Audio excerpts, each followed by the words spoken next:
Long ago, when the land of Arizona was still wild and open, the Red Mountains stood tall like giants watching over the valleys. In one of those valleys lived the Apache people, proud and strong. Among them was a wise and respected leader named Chief Naiche. He was known not only for his courage but also for his fairness. People from faraway tribes spoke his name with respect. Chief Naiche had many blessings in life: strong warriors, loyal friends, and a peaceful camp. But his greatest treasure was his only child, a daughter named Ayana. Her name meant eternal blossom, and from the moment she was born, everyone felt she was special. Ayana came into the world on a morning unlike any other. The sunrise painted the sky with deep red and golden colors, brighter than anyone could remember. The elders said it was a sign. A child born under a red sunrise would carry a heart full of spirit and destiny. Her mother smiled through tears as the baby's cry filled the air, and the chief whispered, "You will be my people's light." Ayana grew up surrounded by the sounds of nature, the whispering wind through the pines, the distant call of eagles, and the gentle rhythm of the drums during evening gatherings. From the time she could walk, she loved to sit near the fire listening to stories told by the elders. They spoke of heroes, great journeys, and the voices of the mountains. She absorbed every word, remembering each tale as if they were part of her own heart. As a child, Ayana was full of energy and laughter. She would chase butterflies with the other children and decorate her hair with wildflowers. Her father watched her proudly, often saying, "My daughter's spirit is as bright as the sun." The tribe loved her kindness. Even when she was little, she would share her food with those who had none, or sing songs to comfort crying children. But when she was 9 years old, life took a turn that no one expected. It began with a summer illness that swept through the valley. The air was heavy and dry, and people fell sick one after another. Ayana was strong, but the fever that came for her was unlike any other.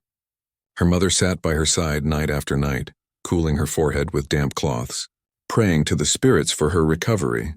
After many long days, the fever finally broke in, but when Ayana opened her eyes, the world was gone. She could no longer see the faces she loved or the colors of the sky she adored. Everything had turned to darkness. At first, she did not understand. She reached for her mother's face and asked softly, "Why is it night when the sun is shining?" Her mother's heart broke. The healer came, and so did the wise elders. They spoke gently, saying that sometimes the spirits take away one gift to give another. Some people nodded, believing Ayana had been chosen for something greater, but not everyone saw it that way. Some whispered that blindness was a curse, that the chief's daughter had been touched by bad fortune. Ayana could not see their faces, but she could feel the silence around her. The laughter that used to follow her everywhere faded. The children no longer asked her to play. Even the songs around the fire seemed quieter when she was near. Still, Chief Naiche loved his daughter more than ever. He refused to let her feel helpless. "Your eyes may not see the earth," he told her, "but your heart sees what others never will." He guided her hands to learn by touch, the feel of a feather, the shape of a stone, the pattern of the stars carved on old drums. At first, Ayana struggled. She stumbled often, and her hands trembled as she tried to do the tasks she once found easy, but she never gave up. She learned to listen deeply, to the rustle of a lizard moving under a bush, to the way footsteps changed when someone was happy or worried. She could tell when the wind carried rain or when her father was near, just by the faint scent of smoke on his clothes. The people began to notice her quiet strength. Blindness had not broken her spirit. It had only made her gentler and wiser. When someone was sad, she could feel it even before they spoke. Her words brought comfort, her laughter returned, and soon the children came back to sit beside her again, listening to her stories. Over time, Ayana became known as the heart of the camp. She had a voice that could calm angry hearts and a smile that reminded people of peace. Every evening she would sit near the fire, her fingers gently tracing the patterns on a wooden flute her father had carved for her. When she played, even the wild horses near the river seemed to pause and listen. Though she could not see the world, she painted pictures with her words. She would describe how the river sounded like silver falling from the sky, or how the wind carried the scent of sun-warmed earth. People would close their eyes and listen, and for a moment they saw the world the way Ayana did, through feeling, through spirit. But even with her gifts, there was one thing Ayana could not escape: loneliness. As she grew into a young woman, many men admired her kindness, yet none dared to ask for her hand. The chief's daughter was a great honor, but she was also a mystery. Some feared to offend her father. Others believed that marrying a blind woman would bring sadness. Ayanna heard the whispers but pretended not to care. In her heart she dreamed of love, not the kind from stories, but the quiet kind, where someone would listen to her music and see her for who she was, not for what she lacked. At night, when the stars filled the sky, she would sit by the fire and ask softly, "Do the stars still shine as bright as before?" Her mother would hold her close and answer, "Brighter, my child, because they see your courage." One day, as Ayanna sat near the river playing her flute, she heard the sound of a horse in the distance. The hooves echoed strangely, not like those of her tribe's horses. There was something unfamiliar, something foreign in the rhythm. She turned her head, listening intently. She did not know it then, but that sound would soon bring a change into her life that no one could have imagined. From the hilltop above the camp, her father watched the horizon. The sun dipped low, painting the sky gold and purple. He noticed a lone rider making his way down the trail. A stranger, perhaps lost, perhaps looking for peace. The world was changing fast. Strangers now passed through their lands more often, bringing both danger and new stories. Chief Naiche was cautious, yet something about the figure riding down the path caught his attention. The man sat tall, but his shoulders carried the weight of sorrow. He was dressed like a cowboy, a drifter from the world beyond the mesas, and though neither of them knew it yet, that cowboy would soon walk into their lives and into Ayanna's heart, changing both forever. That night the desert winds whispered softly around the camp. Ayanna sat near the fire, her flute resting in her lap. She could feel that something was different, a strange energy in the air, like the earth itself was holding its breath. She tilted her head and smiled faintly. "Something's coming," she whispered to the night. "Something new." The stars above her shimmered, and far away, the sound of a single horse echoed again through the valley, steady, patient, and sure, carrying with it the first chapter of a love story that would defy fear, blindness, and every boundary between two worlds. The morning sun rose slowly over the wide desert, turning the sand into a sea of gold. The wind carried the smell of wild sage and warm dust. Far in the distance, a lone rider moved through the shimmering air. A man on a weary brown horse, his hat pulled low against the light. His name was Luke Harper. Luke was a quiet cowboy who had spent most of his life moving from one place to another. He was known for working hard, speaking little, and leaving before anyone could get too close. His life had been a road of dust and silence, one that began with hope but had slowly turned into a search for peace he couldn't quite find. He had once worked on big cattle ranches, chased storms, and helped build fences across open land, but he had also seen the sadness that came with greed and pride. After losing people he cared about, Luke stopped trying to stay anywhere too long. He rode where the land took him, letting the sound of his horse's hooves become his only companion. That day, as he crossed a narrow canyon, his horse stumbled on a sharp rock. The animal's hoof cracked and it began to limp. Luke climbed down, patting the horse gently. "Easy, boy. We'll find help," he murmured.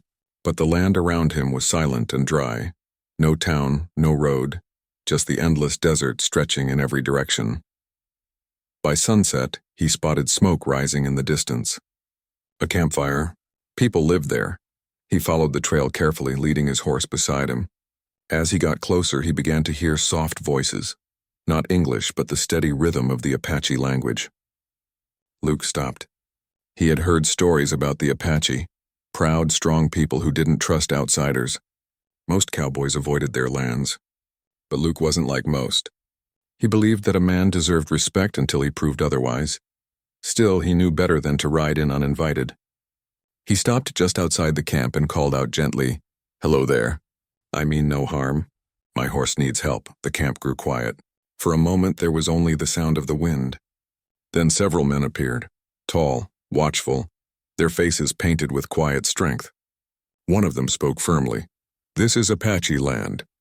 Why are you here?" Luke took off his hat and bowed his head slightly. "I didn't mean to trespass. My horse is hurt. I just need water and a place to rest for the night." Then I'll be on my way." The men exchanged looks. One of them, older and calm, said something in their language, then turned to Luke. "Wait here," he said. A few moments later, Chief Nietzsche himself stepped forward. He was a man of wisdom, his dark eyes deep as the desert night. He studied Luke for a long time, saying nothing. Finally, he nodded once. "You may rest," he said. "We help those who come in peace." Luke thanked him softly. He felt the tension in the air ease just a little. The Apache were cautious but fair. That evening, as he sat by the fire eating the food they shared with him, Luke kept to himself. He noticed how the people moved, strong, graceful, connected to the land. He respected that. But his attention was soon caught by something else, a sound unlike anything he had ever heard. It was the sound of a flute, soft and haunting, rising into the night air like the whisper of the wind itself. The melody carried across the camp, gentle yet full of feeling. It spoke of rivers and stars, of longing and peace. Luke turned his head, trying to see where it came from. Near the far side of the fire, he saw a young woman sitting alone. Her hair was long and dark, falling over her shoulders like a waterfall. Her face was turned slightly toward the flames, but her eyes did not move. She was smiling softly as her fingers danced across the flute. Luke realized then she was blind. He watched quietly, not out of pity, but admiration. There was a strength in her calmness, a kind of light that didn't come from sight. The people around her listened with quiet respect, as if her music was a prayer. When she finished, a hush fell over the camp. Luke found himself clapping softly, though he quickly stopped when others turned to look at him. A few of the warriors frowned, and he lowered his gaze, embarrassed. Later, as he helped settle his horse for the night, an old woman approached him. She smiled kindly and said, "You listen like one who has known silence." Luke nodded. "Maybe I have." The woman looked toward the young flutist. "Her name is Ayanna," she said. "She is the chief's daughter. She cannot see, but she feels the world more deeply than any of us." Luke smiled faintly. "Her music. It's beautiful." The woman nodded. "It is her way of seeing. But be careful, Cowboy. The chief's heart is protective, and no one has ever dared to look too closely at his daughter. People fear what they do not understand." Luke thought about that long after she left. He lay beside the dying fire, staring up at the stars. The same stars Ayanna could not see, yet somehow her music captured them perfectly. The next morning, Luke planned to leave early. His horse was bandaged, and he had thanked the tribe for their kindness. But as he prepared to go, he heard the sound of the flute again, softer now, playful, almost like laughter turned into music. Drawn by curiosity, he followed the sound to the edge of the river. There, sitting on a smooth rock, was Ayanna. Her bare feet touched the water, and the sunlight danced on her face. She stopped playing as soon as she heard him approach.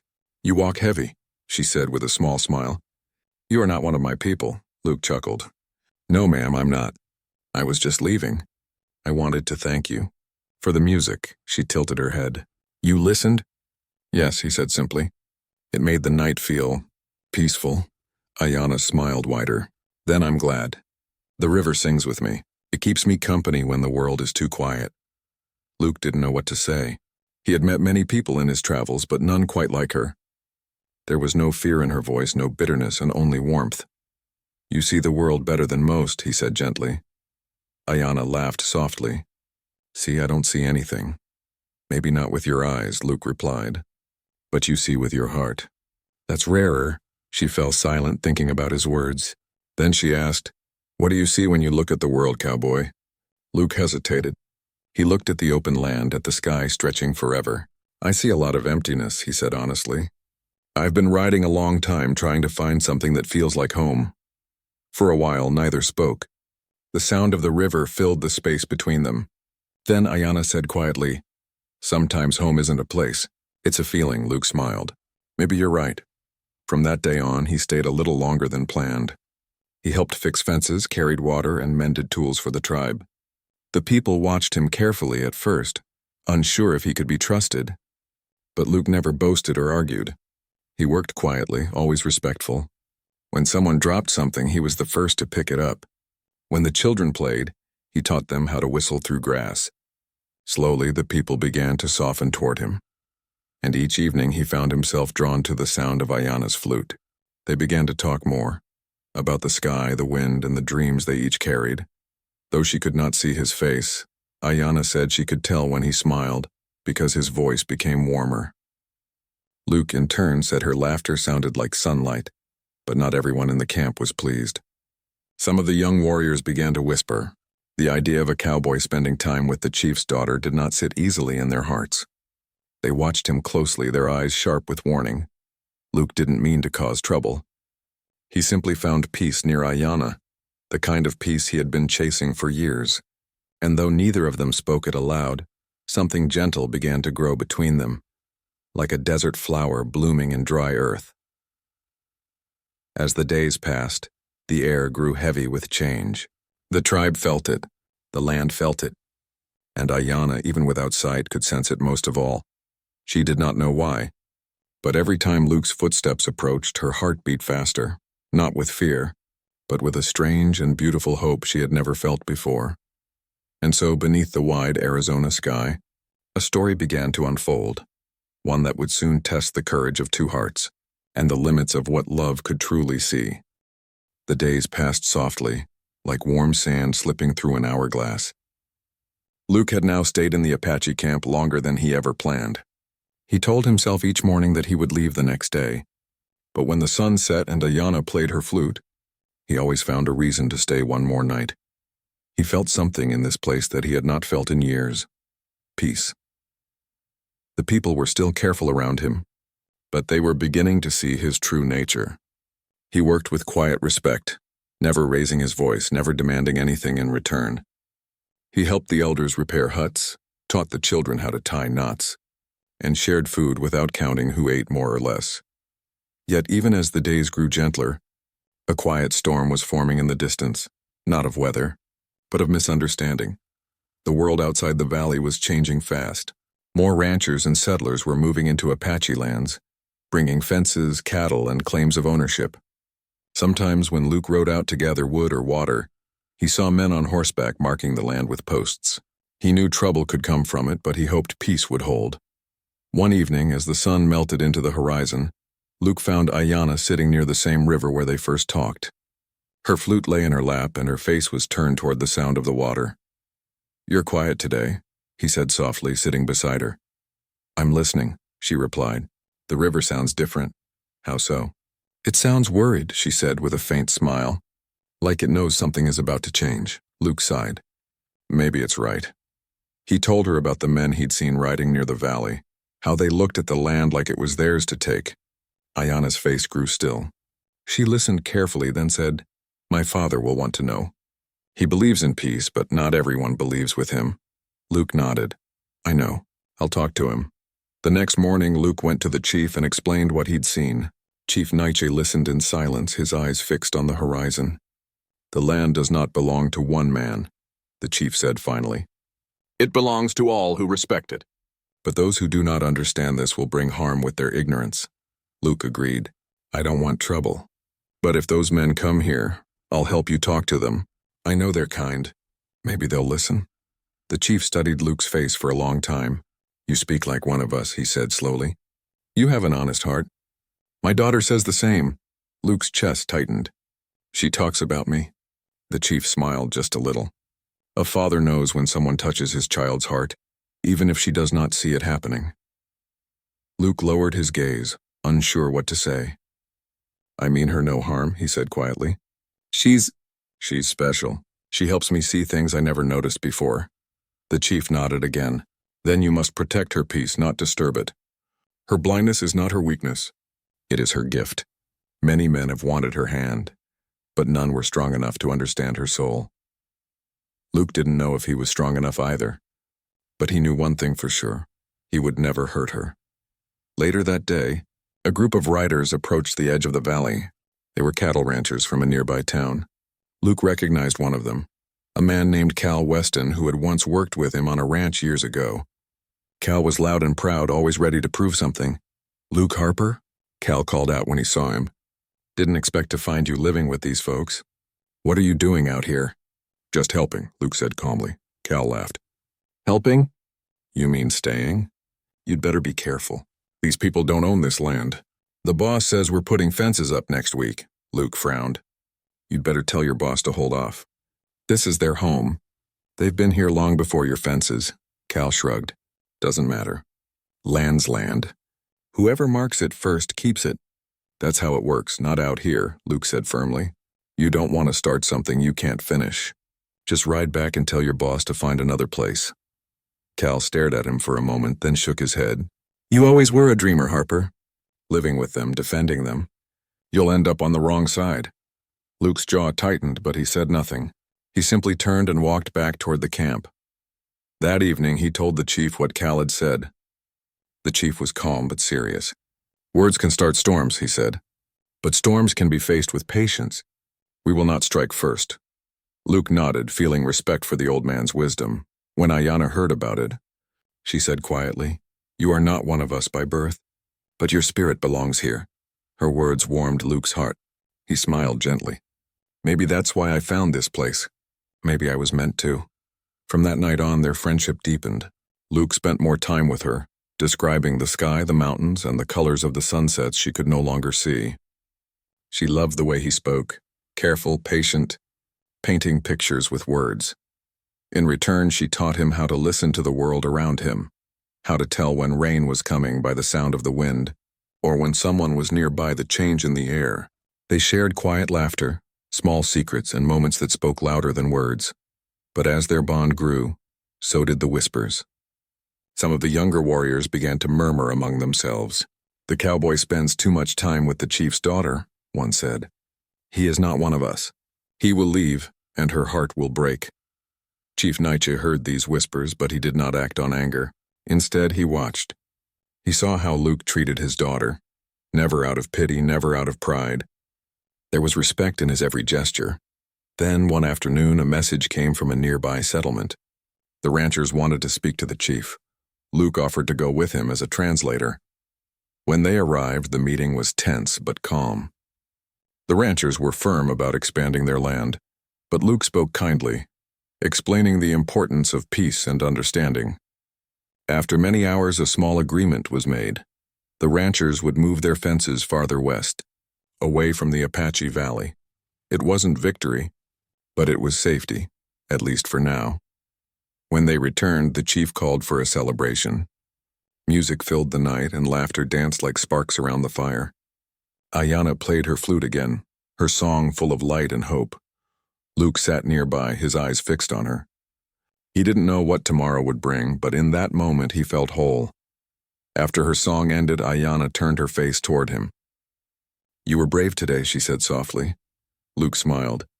Your father was the brave one. I just talked. You spoke with your heart, she said. That is what people listen to. He looked at her for a long time. Ayanna, he whispered, you make me believe in something again. She tilted her head. And what is that?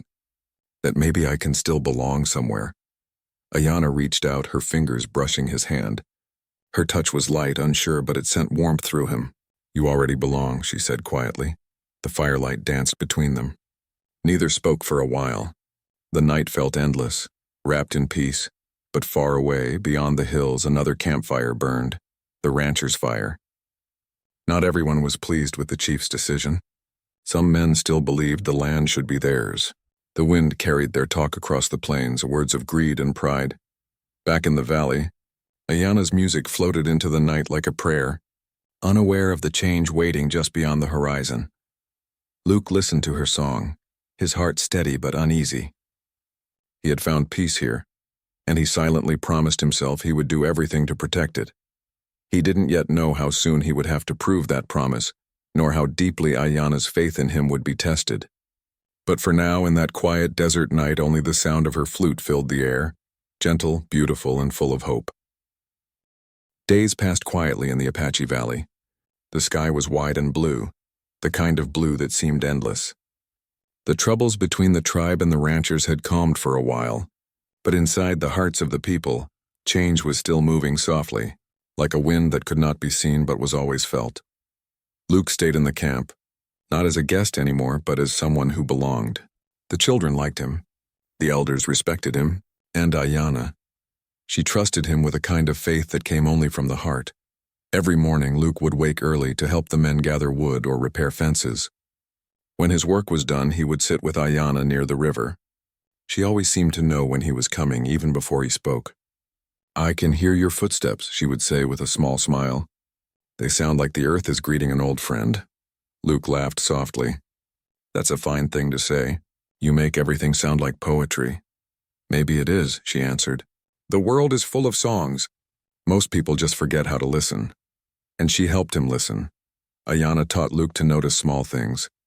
The way the wind carried the smell of rain before it came. The way each tree had its own sound when the breeze touched it. The way footsteps told stories about the person who made them.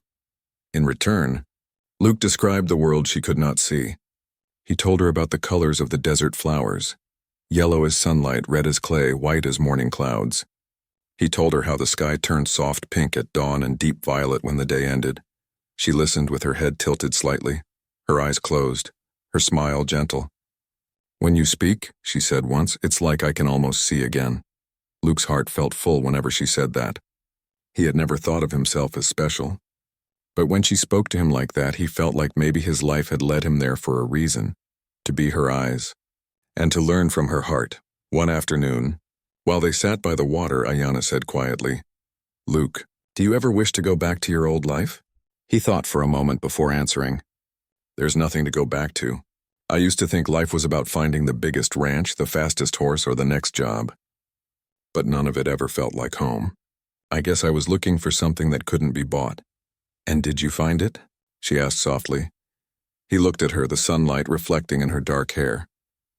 "Maybe I did," he said. Ayanna blushed slightly and turned her face away, smiling in that quiet way of hers that said more than words ever could. As days turned into weeks, their bond deepened. Luke often joined Ayanna during her daily walks, guiding her through the hills. He never took her hand unless she reached for his first, but when she did, he held it with care, not to lead her, but to walk beside her. The people of the camp began to notice their closeness.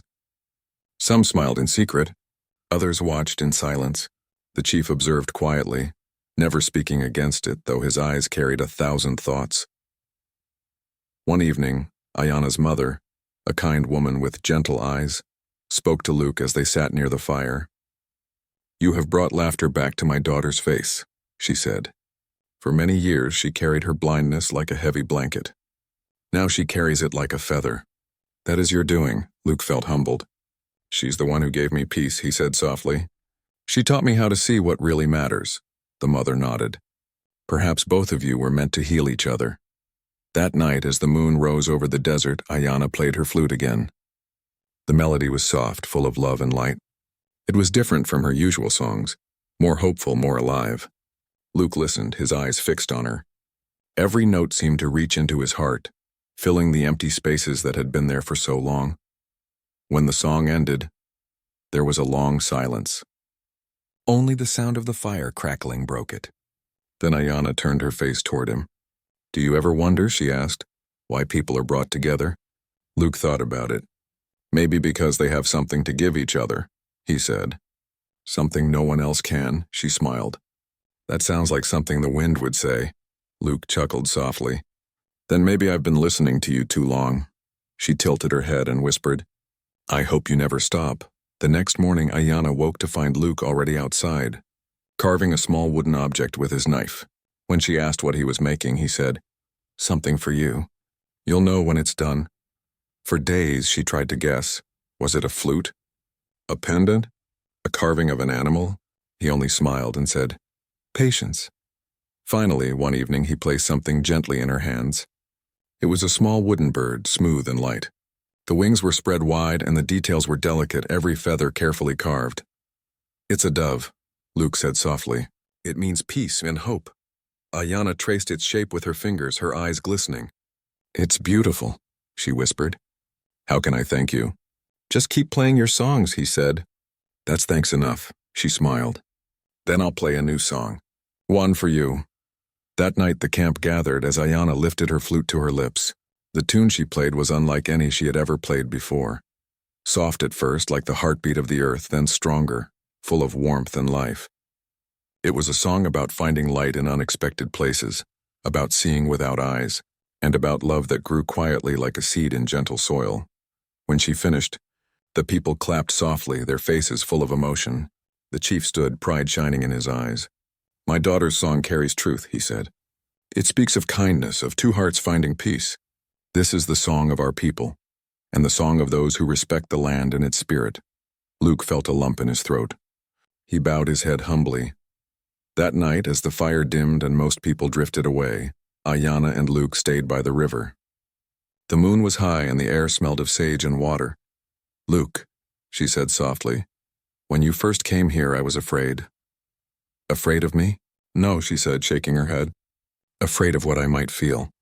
I thought no one would ever look past what I couldn't see. But you never treated me like someone broken. You made me feel whole again."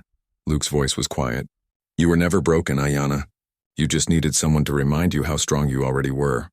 She reached out and found his hand. Their fingers touched, and for a moment neither moved. The night was silent except for the soft sound of the river and the beating of two hearts that seemed to find the same rhythm. "Stay," she whispered. "Don't go back to the world that hurt you." Luke looked at her, his heart full. "I'll stay," he said, "if you'll have me." Ayanna smiled, her eyes shining like stars she could not see. "Then you are home." The wind brushed through the trees, carrying their promise into the night. When the chief saw them together the next morning, he said nothing. He simply nodded with quiet understanding. Ayanna's laughter filled the air again, and Luke's smile carried the peace of a man who had finally found what he'd been searching for all along. Not a place, but a person who made the world feel alive. As days passed, Luke and Ayanna's bond became the heart of the valley. Together they reminded everyone that love is not about what the eyes can see, but what the soul can feel. And though the world beyond their valley still turned with change and uncertainty, within their hearts, there was only calm, a promise of peace that nothing could take away. The healing had begun, not just for Ayanna, but for Luke, for the chief, and for everyone who believed that even in silence and darkness, love could find its way home. The days in the Apache Valley began to flow like music, soft, steady, full of warmth. Morning light painted the hills in gold, and every evening the sky turned the color of quiet fire. The camp had grown calm again, and laughter often echoed through it. Ayanna's flute could be heard each day, her songs carrying through the wind like prayers of joy. Luke had now been in the valley for many months. He no longer felt like a visitor. The people treated him like one of their own. The chief had accepted him quietly, though he still watched him carefully as any father would. Luke understood that, and he respected it deeply. Ayanna's mother often smiled when she saw the two of them walking together by the river. "They are like sunlight and water," she once said. "Different, but each one needs the other to make life grow." Ayanna and Luke had built a friendship so honest and gentle that it soon became love. Not a loud or hurried love, but one that bloomed quietly like wildflowers after rain. They didn't need grand words or promises. A simple touch, a shared laugh, or a moment of silence said more than any speech ever could. Each morning, Luke would describe the sunrise to her, the way the light touched the mountains, the colors that danced across the sky. Ayanna would listen, smiling softly. "You make it sound like a painting," she'd say. "It is," Luke answered, "and if you could see it, you'd love it even more." "But maybe," she replied, "it's more beautiful because I have to imagine it." Luke thought about that often. She had a way of turning even her loss into wisdom. She never complained, never spoke bitterly. To her, blindness was not darkness. It was another way of seeing, one that required trust and feeling instead of sight. One evening, as the sun went down, Chief Nietzsche called Luke to his fire. The chief's face was calm but serious. "You have stayed here many moons," he said. "My people trust you. My daughter smiles again because of you, but you must understand what that means." Luke listened quietly. "I do, sir." The chief looked into the fire. "Ayanna's spirit is strong, but her heart is gentle. She has suffered more than most, yet she carries no anger. If you choose to stand by her, you must promise never to make her heart heavy again." Luke's voice was steady. "I promise. I don't want to take anything from her. I only want to walk beside her wherever her path goes." For a long moment the chief said nothing. Then he placed a hand on Luke's shoulder. "Then you have my blessing," he said simply. Those few words carried more weight than any long speech. Luke bowed his head, grateful beyond words.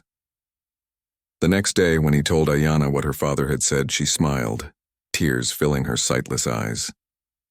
"I already knew," she whispered. "My father's heart speaks without words." In the days that followed, the tribe began to prepare for a celebration, not one of battle or harvest, but of union. The chief's daughter and the cowboy from faraway lands were to be joined together in a ceremony that would bring two worlds into one. The women of the tribe helped Ayanna weave a new dress from soft deer skin, decorated with small white beads that made a gentle sound when she moved. Luke wore a simple shirt and vest, cleaned and mended by Ayanna's mother. The ceremony was held under the wide open sky. The air smelled of sage and sweet grass. A circle was made with stones, and in the center a fire burned softly, not to destroy but to bless. As the people gathered, Ayanna was led forward by her mother. Luke waited beside the fire, his heart full of emotion he could hardly speak. When Ayanna reached him, she smiled and said quietly, "I can feel the warmth of the fire. Are you standing there?" "I'm right here," Luke said. "Always." The chief raised his hands for silence. "Today," he began, "we join not just two people, but two hearts from different worlds. The spirits do not see skin, language, or color. They see truth. They see kindness. And that is what we honor here." He looked at Ayanna and Luke with pride. "Let your love be like the wind, invisible but always felt. Let it be like the earth and steady and patient.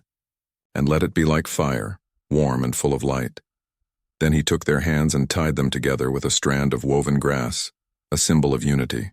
The people sang softly, a song of peace and new beginnings. When it was done, Luke leaned close to Ayanna and whispered, "You're even more beautiful than the sunrise." She smiled. "And you sound happier than the river." Laughter and music filled the camp that night. The celebration lasted until the stars covered the sky.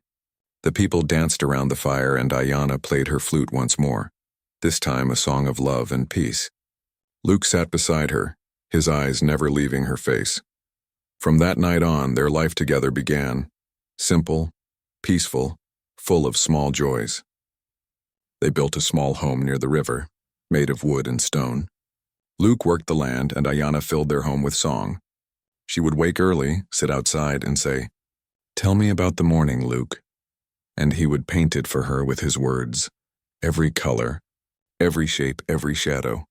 Sometimes travelers passed by their home. They would stop to rest and listen to the flute music that drifted through the air. "Who plays that tune?" they would ask. And Luke would smile proudly. "My wife Ayanna." People often spoke of the blind woman who could make the desert sing.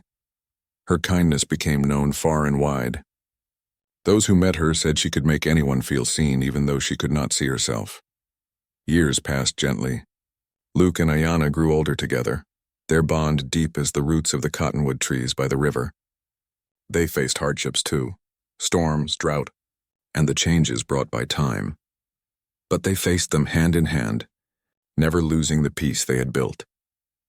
Sometimes, at night Ayanna would sit outside and say, "Tell me again how the stars look." And Luke would describe them, how they shone like tiny fires scattered across black velvet, how they shimmered and moved like whispers from heaven, and she would smile softly. "Then they are beautiful," she would say. One evening, many years later, a traveler passing through the valley stopped by their home. He heard Ayanna's music from afar and said, "I've heard of this place. They say love lives here," Luke laughed. "I suppose that's true," the traveler smiled. "And they say the woman who lives here sees more with her heart than others do with their eyes." Luke looked toward the doorway where Ayanna stood, her hair silver now, but her smile still the same. "Yes," he said gently. "That's true too." The traveler stayed for a meal and left the next morning. When he returned to the nearby town, he told everyone about what he had seen. A quiet home in the valley, a blind woman who played music that made even the desert bloom, and a cowboy who never once stopped listening to her song. Over the years, their story became a legend, passed down through generations. Parents told it to their children, travelers told it by campfires, and the desert itself seemed to remember. They said that when the wind blows softly through the Apache Valley at night, you can still hear the sound of a flute, gentle, calm, and full of love. And if you listen closely, You might hear a man's voice beside it, describing the stars to someone who cannot see them but knows exactly how they shine. For the people who remembered them, Luke and Ayana were proof that love is not about sight or words. It's about trust, kindness, and the courage to see with the heart. Their lives became a message to anyone who ever felt different, lost or alone. That love can find you even in the quietest places. That peace can live in the hearts of those who believe in goodness. And that true love, once found, never really ends. It simply becomes part of the wind, the water, and the song of the earth. And so, under the same wide sky where it all began, the legend of the blind Apache chief's daughter and the cowboy who loved her lived on, forever written in the heart of the desert, where love needs no eyes to see and no words to be real.